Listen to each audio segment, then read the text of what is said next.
Amanya gange yenze Don Josh.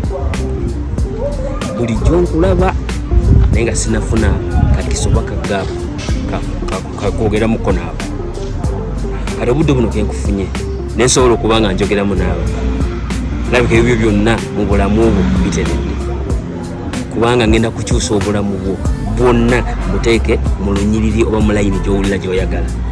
Ng'omuntu wa bulijjo soft life yeetaagisa mu buli kimu. Olwo oli ne Don Josh singa tuba tukwatagana. Ekisooka nkulaba naye erinnya sirimanyi. Bwani erinnya lyo? Yenze Remy. Remy. Erinnya ddungi. Kati nga sinaba kwongerayo kintu kyonna kye ngenda kukutegeeza oba kugamba, njagala osooke weesuneko.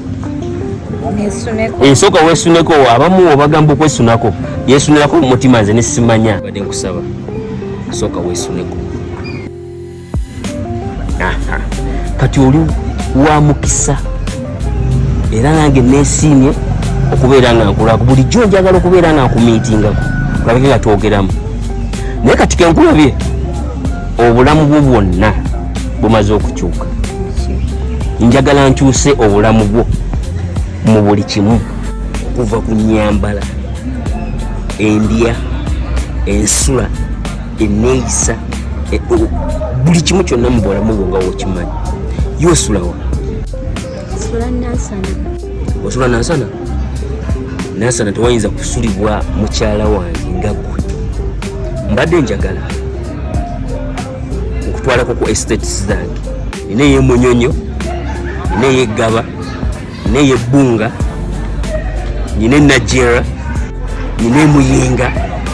Eno izo mpitirivu kubanga nawe nazimenya, nkimanyi nawe okutwala kwa musobola okukola ki naye ovuga.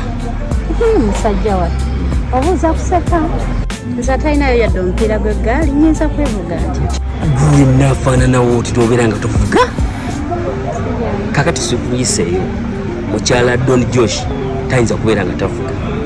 Njagala tugende Nakawa mu Bondi ndabike nga oselekitinga emmotoka yonna gy'owulira gye weetaaga mu bulamu obwo nti ejja kukyusa nga nawe oba oyita wategata mukyalani mukyala Josh. Toyinza kubeera nga mu butuufu ekyomotoka tukimaze, toyinza kubanga ojja kuba faanawo oti ng'oyambala oti.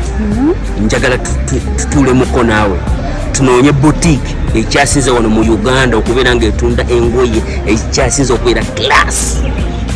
Ye lwaki Uganda? Makiri gy'okola nja kukutwalako Dubai, tukole ku visa ne ticket tugendeko abroad tulabike tunoonya engoye ezigenda okufiitinga mukyala Josh.